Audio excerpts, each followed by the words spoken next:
Leon Gray wiped the sweat from his forehead as he stared at his smoking cargo ship.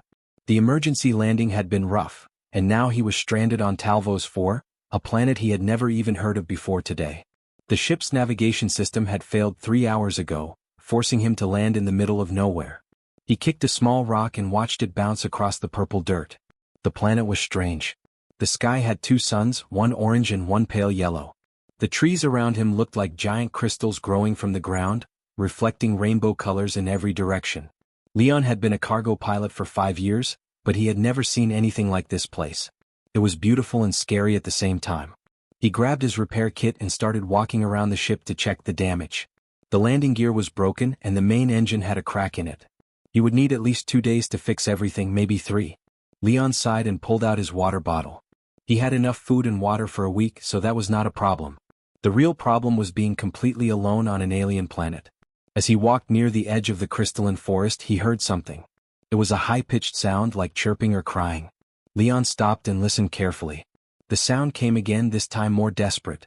It sounded like someone or something was in trouble. Leon's first thought was to ignore it. He had his own problems to deal with. But the sound came again, and this time it sounded like children crying. He could not ignore that. He picked up a metal rod from his ship for protection and walked slowly toward the sound. The chirping grew louder as he moved deeper into the crystal forest. The ground became uneven with rocks and holes everywhere. Leon had to be careful not to trip. Finally, he found the source of the noise. A large pile of rocks and dirt had collapsed, creating a deep hole in the ground. Inside the hole, he could see movement. Leon got down on his knees and looked into the hole. 2 small creatures were trapped inside. They looked like a mix between birds and lizards with colorful scales that changed color. Their eyes were large and golden, and they had small wings folded against their backs. The creatures were clearly children and they were scared. When they saw Leon, they backed away and made frightened sounds. Their scales turned bright red, which Leon guessed meant fear. He raised his hands slowly to show he meant no harm. He spoke in a soft voice, even though he knew they could not understand him. "Hey, it's okay. I'm not going to hurt you," Leon said gently. "I want to help." The children looked at him with wide eyes. They were shaking and covered in dust. Leon could see small cuts on their arms and legs. One of them had a hurt wing that was bent at a wrong angle. They needed help fast. Leon looked around and found a long piece of metal near the hole. He used it carefully to remove some of the rocks blocking the entrance. The children watched him nervously, their scales still bright red. Leon worked slowly, making sure not to cause another collapse. After 20 minutes of careful work, he made an opening big enough to reach inside. Leon stretched his arm into the hole and gestured for the children to come closer. They hesitated at first, chirping to each other in their own language. Finally, the smaller one moved forward slowly. Leon grabbed the child gently and pulled it out of the hole. The little creature was light, weighing no more than a human baby. Its scales were now turning from red to a lighter orange color. Leon set it down carefully and reached back for the second child. This one was braver and grabbed his hand quickly. Both children were now safe on the ground. They huddled together, looking at Leon with curious golden eyes. Their scales slowly changed from orange to a soft blue color. Leon had no idea what the colors meant, but he hoped blue was better than red. He opened his emergency medical kit and pulled out bandages and antiseptic spray. The children flinched when he moved toward them, but they did not run away. Leon cleaned their cuts slowly and carefully, making sure not to hurt them more. When he sprayed the antiseptic, they made small squeaking sounds, but they stayed still. The child with the hurt wing was the bigger problem. Leon had no idea how to treat an alien wing, but he knew it needed support. He found 2 small sticks and used medical tape to create a simple splint. The child chirped softly as he worked, but it seemed to understand he was trying to help. After treating their wounds, Leon realized the children must be thirsty and hungry. He pulled out his water bottle and poured some water into his hand. The children looked at it suspiciously at first, then the smaller one leaned forward and licked the water. Its eyes brightened and it made happy chirping sounds. The other child quickly joined in, and they both drank from his hand. Leon smiled for the first time since landing on this planet. These little creatures were actually kind of cute. He pulled out an energy bar from his pack and broke it into small pieces. The children sniffed the food carefully, then ate it quickly. Their scales turned a brighter blue, and they chirped happily. The sky was getting darker now. Both suns were setting and the temperature was dropping fast. Leon knew he could not leave the children here alone. There might be predators or other dangers. He looked around and decided to build a temporary shelter. Using pieces of metal and fabric from his ship's emergency supplies, Leon created a small tent near the crystal forest. He made a soft bed inside using his spare clothes and blankets. The children watched him work with interest, their scales now showing patterns of blue and green. When the shelter was ready, Leon gestured for the children to go inside.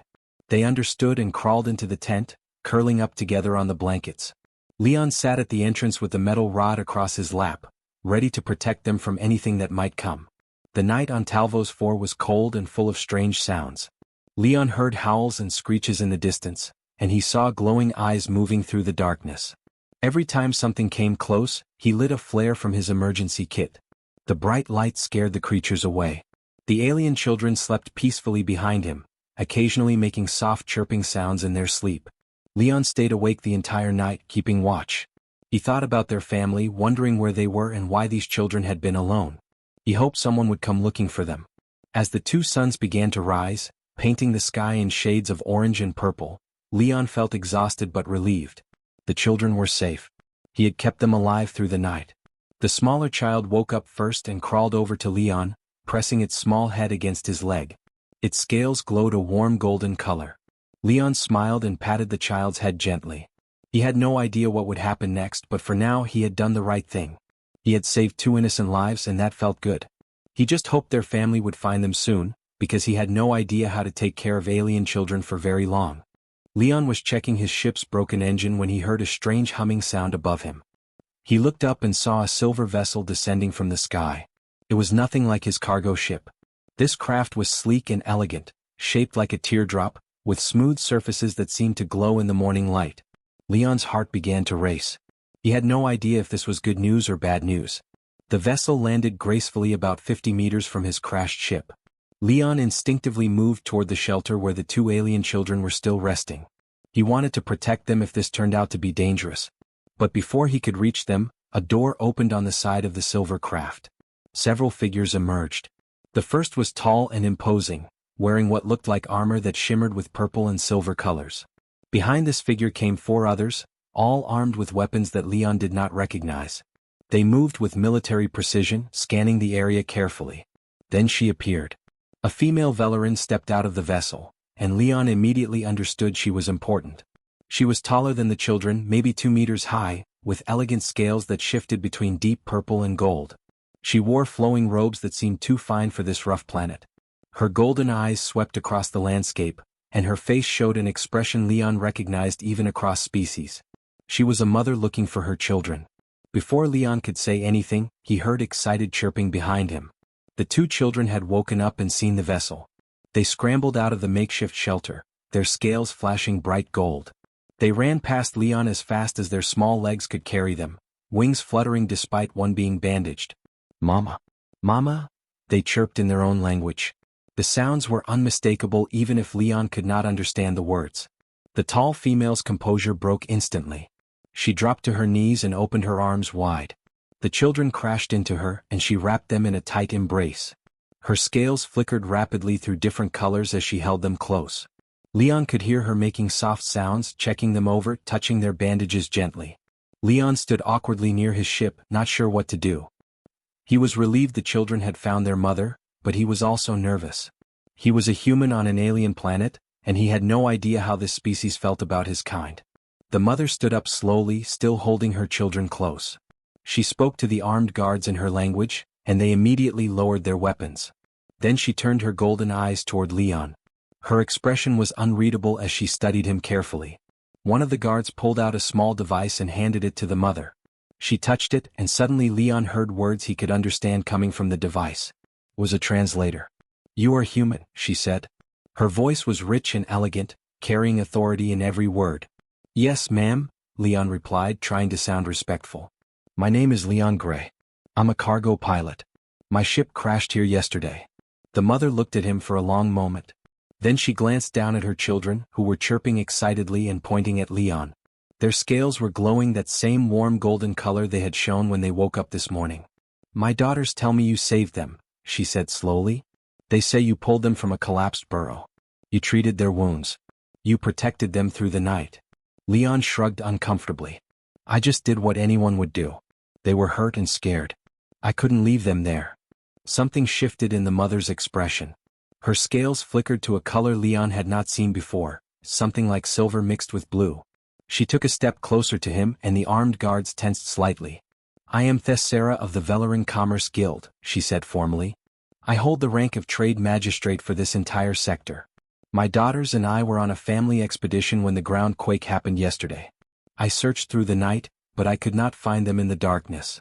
Leon nodded, understanding now why the children had been alone. The quake must have caused that burrow to collapse. They were pretty deep in there. Thessera looked at her daughters again, touching their heads gently. When she looked back at Leon, her eyes were intense. In Velarin culture, family is everything. A life debt is the most sacred obligation we recognize. You saved not one life but two. My two most precious treasures. "I'm just glad they're okay," Leon said honestly. Thessera made a gesture, and one of the guards brought forward an elegant case. She opened it, revealing crystals that glowed with inner light. "These are worth more than your ship and cargo combined.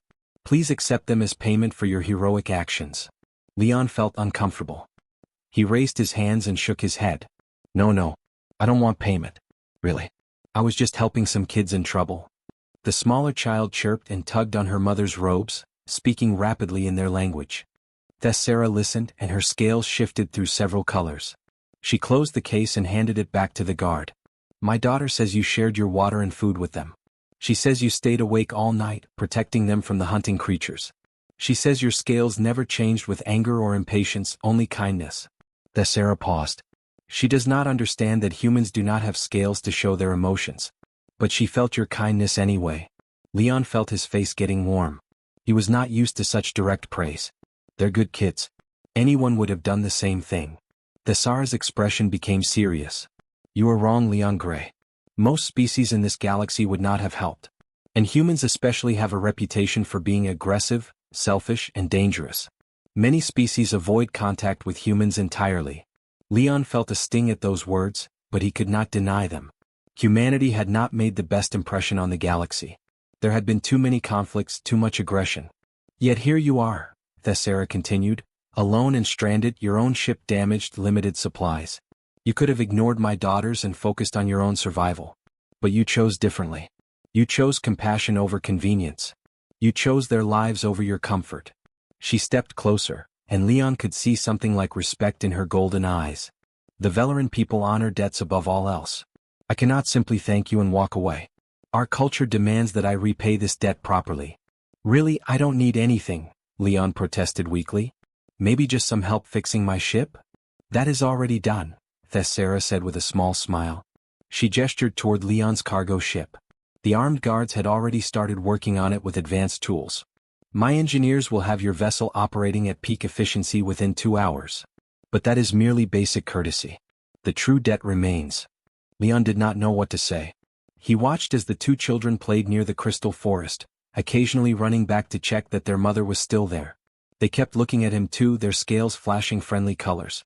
"What if I told you," Thessera said slowly, "that I could offer you something that would change your life completely? Something that other humans have tried for decades to obtain." Leon looked at her with confusion. "What do you mean?" Thessera's scales shifted to a determined purple color. "Come aboard my vessel. Let me show you what a proper repayment looks like. I promise you, Leon Grey, you will not regret saving my daughters. The galaxy is about to open doors for you that you never knew existed." Leon followed Thessera into her sleek vessel, his boots clanging against the metal ramp. The interior was unlike anything he had ever seen. The walls glowed with soft blue light, and holographic displays floated in the air showing star maps and data he could not read. Everything looked expensive and advanced, making Leon feel out of place in his worn flight suit covered in grease and dust.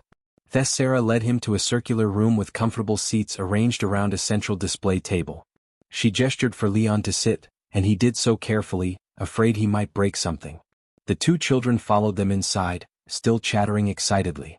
They climbed onto seats near Leon, their scales glowing that friendly golden color. "Would you like something to drink?" Thessera asked through the translator device. "Water would be nice," Leon replied, feeling nervous. A guard brought him a container filled with clear liquid. Leon sniffed it carefully before taking a sip. It tasted like water but somehow fresher and cleaner than anything he had drunk before. He took another grateful sip. Thessera sat across from him and activated the display table. A three-dimensional map of the galaxy appeared between them, showing hundreds of star systems connected by glowing lines. It was beautiful and overwhelming at the same time. Do you know what this is? Thessera asked, gesturing at the map. Trade routes. Leon guessed. Correct. These are the primary commercial pathways used by the Velaran Commerce Guild. She touched the display and many of the lines turned red. These red routes are restricted. Only licensed traders with proper credentials can access them. No humans have ever been granted access. Leon leaned forward, studying the map. He knew enough about trading to understand what he was seeing. Those restricted routes connected wealthy systems with rare resources. Any trader with access to them could make a fortune. Why are they restricted? He asked. Thessara's scales shifted to a darker purple. Because the guild members voted to keep humans out. There have been too many incidents. Human pirates attacking convoys. Human merchants selling fake goods. Human colonies starting conflicts over trade disputes. The reputation of your species is very poor in galactic commerce. Leon felt his stomach sink. He wanted to defend humanity, but he had heard the same stories. Not all humans were bad, but enough had done terrible things to ruin it for everyone else. I understand, he said quietly. So why are you showing me this? Thessera looked at him carefully, her golden eyes studying his face. Because yesterday you showed me something different. You showed me that not all humans are what the galaxy believes. You risked your own safety to save children of a species you had never met before. You asked for nothing in return. That is not the behavior of a selfish or aggressive creature. She touched the display again, and a holographic document appeared above the table. It was covered in symbols Leon could not read, but he recognized an official seal at the bottom. This is an exclusive trade license with the Velaran Commerce Guild, Thessera explained. It grants the bearer full access to all restricted trade routes across 47 systems. It allows purchase of controlled goods at guild prices. It provides protection from pirates and hostile forces. And most importantly, it marks the bearer as trusted by the Velaran people. Leon stared at the floating document, unable to believe what he was hearing. You're offering this to me? Yes. As repayment for the life debt I owe you. But this must be worth millions, Leon stammered. I just helped some kids. This is too much. Thessara's scales flickered through several colors quickly. She leaned forward, her expression intense. You do not understand what you did, Leon Gray. My daughters are not just children. They are my only children. I lost my mate 3 years ago to illness.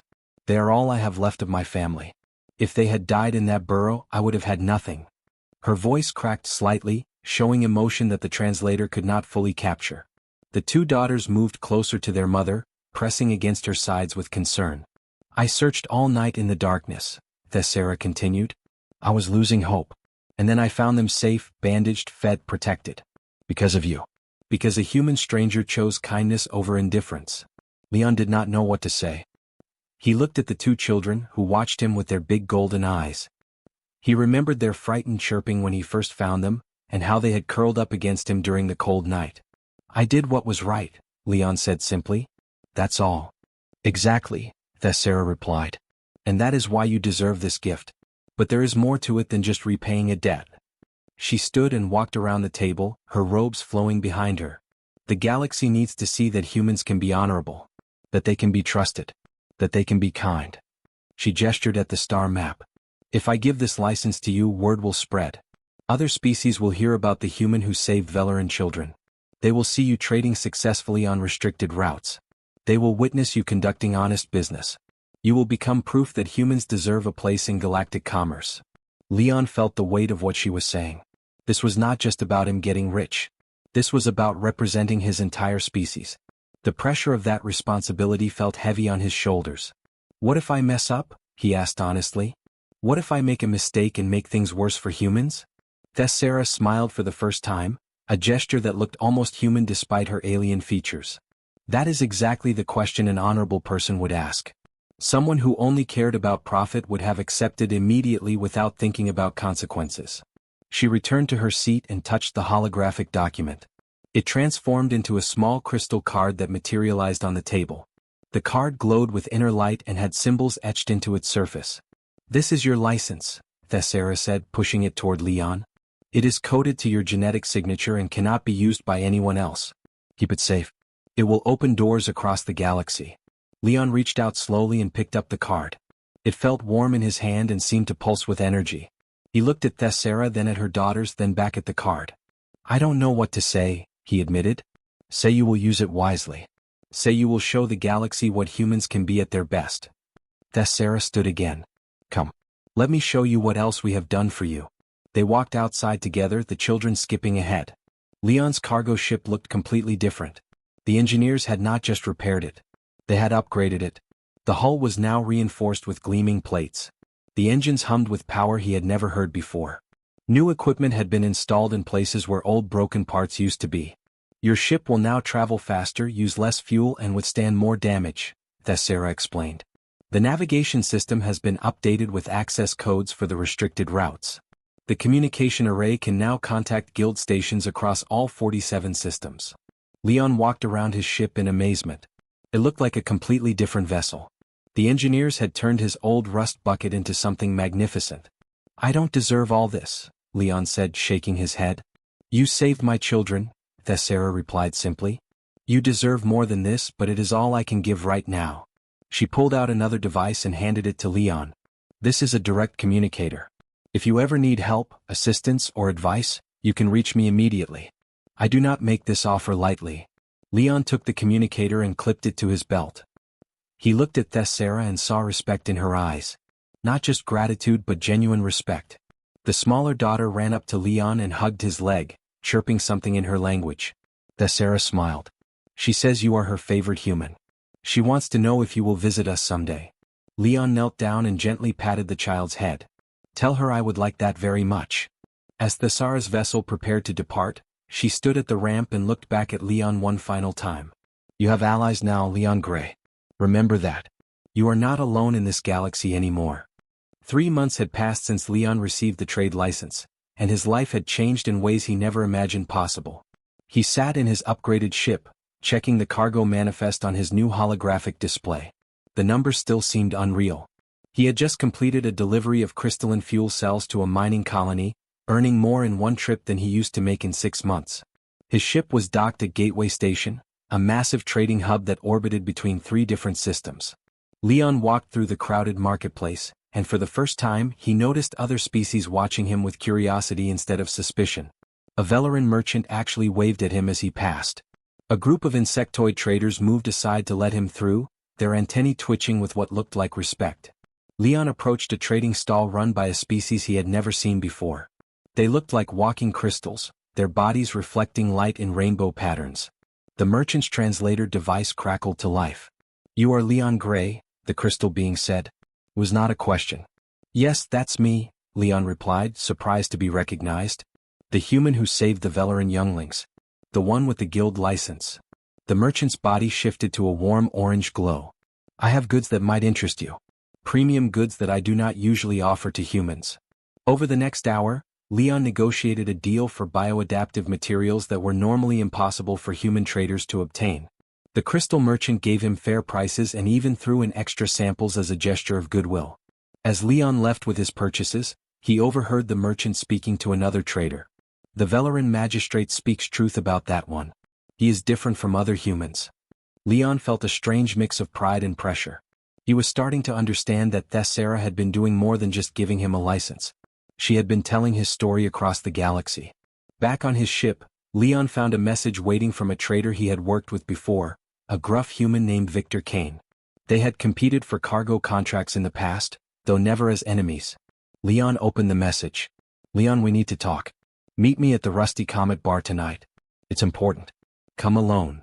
Leon felt uneasy but decided to go. The Rusty Comet was a human-owned bar on the lower levels of Gateway Station, where most alien species did not venture. When Leon entered, he saw familiar faces. These were human traders and pilots, people he had known for years. But their expressions were not friendly. Victor sat at a corner table with 3 other traders. He gestured for Leon to join them. Leon sat down carefully, feeling the tension in the air. Heard you've been doing well, Victor said, his tone neutral. Business has been good, Leon replied cautiously. Good? That's an understatement. One of the other traders, a woman named Sarah, leaned forward. You've got access to routes and goods that the rest of us can only dream about. You're making a fortune while we're stuck fighting for scraps. Leon felt defensive. I earned that license. I saved 2 children who were trapped and hurt. We know the story, Victor said quietly. Everyone knows the story. The Velaran magistrate has been spreading it across half the galaxy. The human who saved without asking. The human who showed honor and kindness. You're a walking advertisement for how great humans can be. Is that a bad thing? Leon asked, confused. Sarah laughed bitterly. It is when the rest of us get compared to you and found lacking. I had a deal fall through last week because the buyer said, "Why should I trust you when I could work with Leon Gray instead? You're making the rest of us look bad." That's not my fault, Leon protested.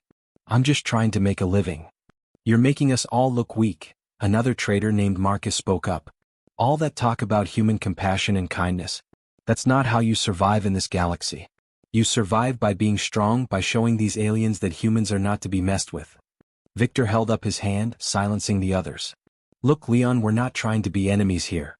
But you need to understand the position you're putting us in. Some of the human colonies are starting to question their own policies because of your example.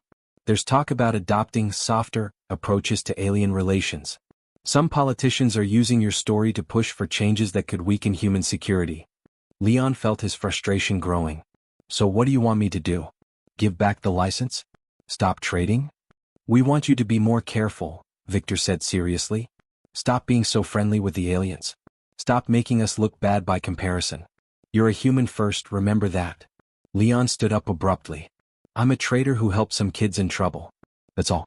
If that makes other humans look bad, maybe they should try being better people. As he turned to leave, Marcus grabbed his arm. You're making enemies, Leon. Not everyone is as patient as Victor. There are groups that see you as a traitor to humanity. Watch your back. Leon pulled his arm free and left the bar. His hands were shaking with anger and confusion. He had never asked for any of this. He had just done what felt right, and now people were treating him like a problem. Over the next few weeks, things got worse. Leon received anonymous messages threatening him.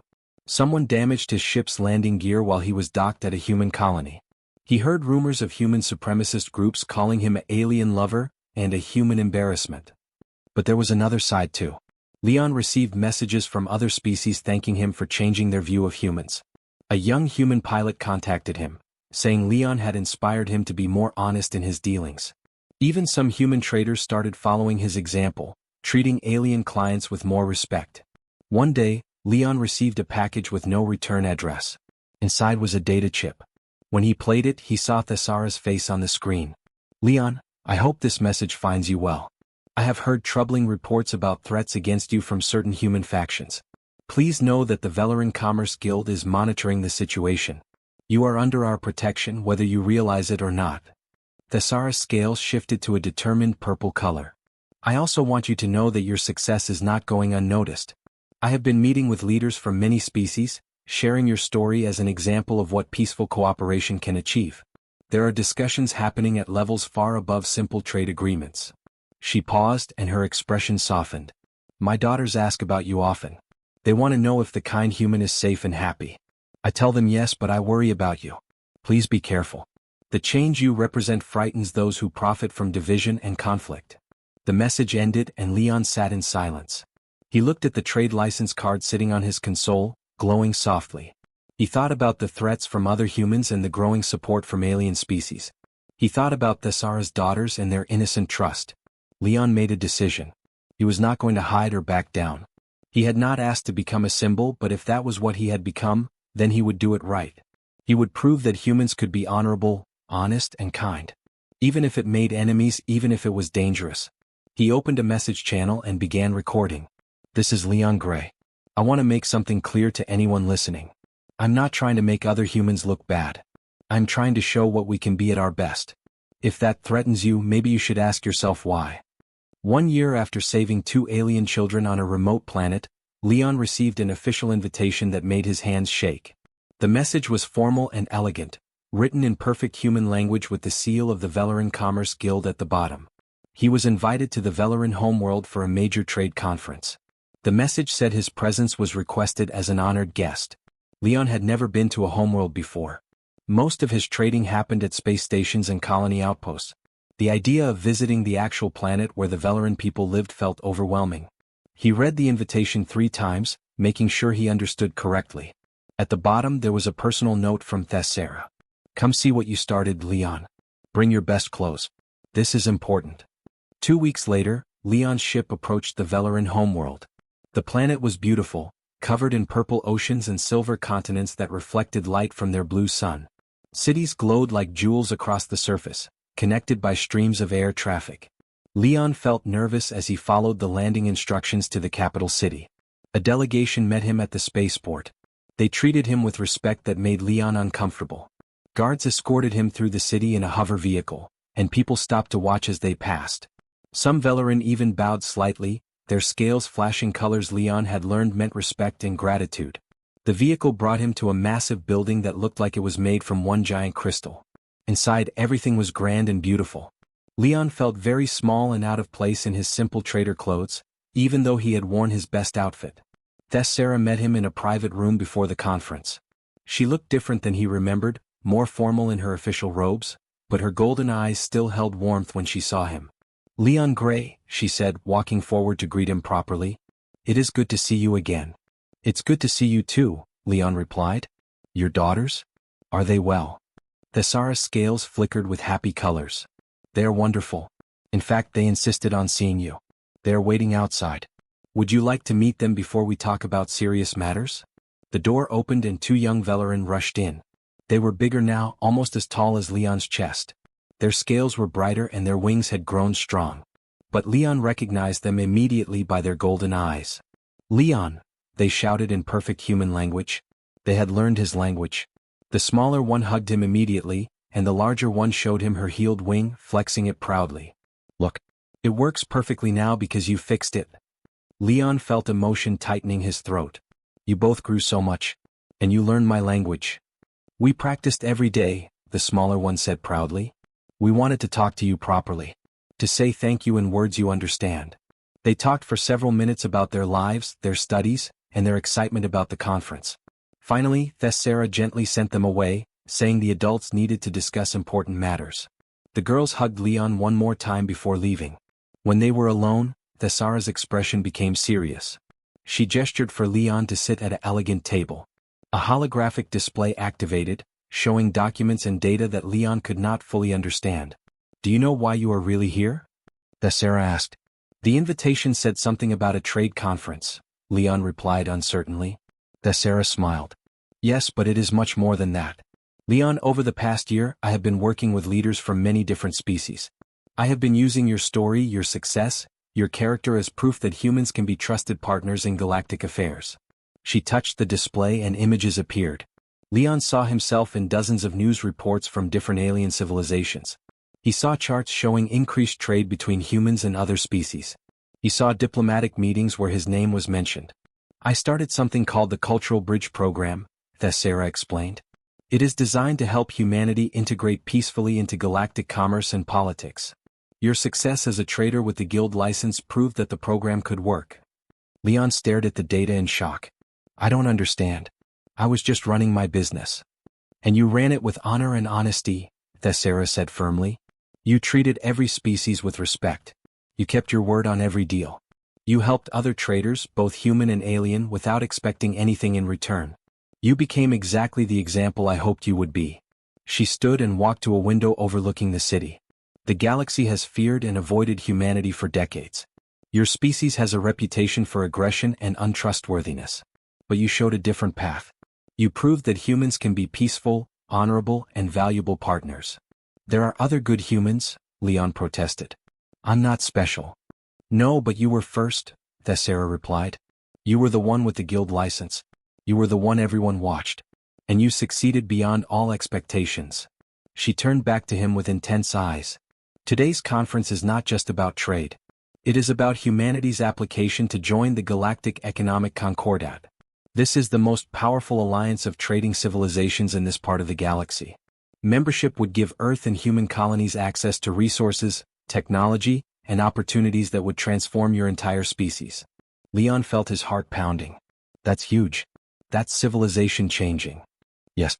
And you are going to help make it happen. Thessera touched the display again and a schedule appeared. In 2 hours you will address the conference. Leaders from 43 different species will be present. They will ask you questions about your experiences trading with the guild license. They will want to know if humans can truly be trusted. Leon stood up abruptly, panic rising in his chest. I can't do that. I'm just a cargo pilot. I'm not a politician or a diplomat. I don't know how to talk to galactic leaders. Thessera walked over and placed her hands on his shoulders. Her scales showed calming blue colors. You do not need to be a politician. Just be yourself. Tell them the truth about your experiences. That is all they need to hear. What if I mess it up? What if I say the wrong thing and ruin humanity's chances? You will not, Thessera said with confidence. Do you know why I chose you for this? Not just because you saved my daughters, though that was the beginning. I chose you because when I offered you wealth and power, you tried to refuse it. Because when other humans threatened you for making them look bad, you did not change who you were. Because you treated every species with respect, even when no one was watching. She stepped back and gestured at the holographic display. The true gift I gave you was never the trade license, Leon. The license was just a tool. The real gift was the opportunity. The chance to show the galaxy what humanity could become. The chance to open doors that had been closed for generations. The chance to change your species' destiny. Leon looked at the data surrounding him. He saw charts showing improved human relationships with dozens of alien civilizations. He saw trade agreements and cultural exchange programs. He saw possibilities for humanity that had not existed a year ago. All because I helped 2 kids in trouble, he said quietly. All because you chose compassion when you could have chosen indifference, Thessera corrected. That single choice rippled outward in ways neither of us could have predicted. It changed my daughters' lives, my life, your life, and now possibly the future of your entire species. 2 hours later, Leon stood on a stage in front of the largest gathering of alien leaders he had ever seen. The conference hall was massive, with sections for each species, all focused on him. He wore formal clothes that Thessera had provided, but he still felt like a simple cargo pilot pretending to be important. He thought about his crashed ship on Talvos 4. He thought about 2 scared children trapped in a collapsed burrow. He thought about the year of hard work, threats and challenges. He thought about what Thessera said about the true gift being opportunity. Leon took a deep breath and began to speak. He told them his story honestly and simply. He did not try to sound impressive or use fancy words. He just told the truth about what happened and what he learned. He talked about the kindness he received from Thessera, the respect he earned from other traders, and his hope that humans and aliens could build better relationships together. When he finished, the hall was silent for a moment. Then, slowly, the Velaran section began a gesture that looked like applause, their scales flashing colors of approval. Other species joined in with their own expressions of support. Not everyone agreed. Leon could see skeptical faces in some sections, but many were nodding with acceptance. Thessera stood among the Velaran leaders, her scales glowing with proud purple and gold. Her daughter sat beside her, watching Leon with shining golden eyes. He realized in that moment that saving those 2 children had been the most important thing he had ever done, not because of wealth or fame, but because it gave him a chance to prove that humans could be better. The vote would come later, but Leon knew he had done his part. Whatever happened next, he had shown the galaxy a different side of humanity. And that was worth more than any trade license or fortune could ever be.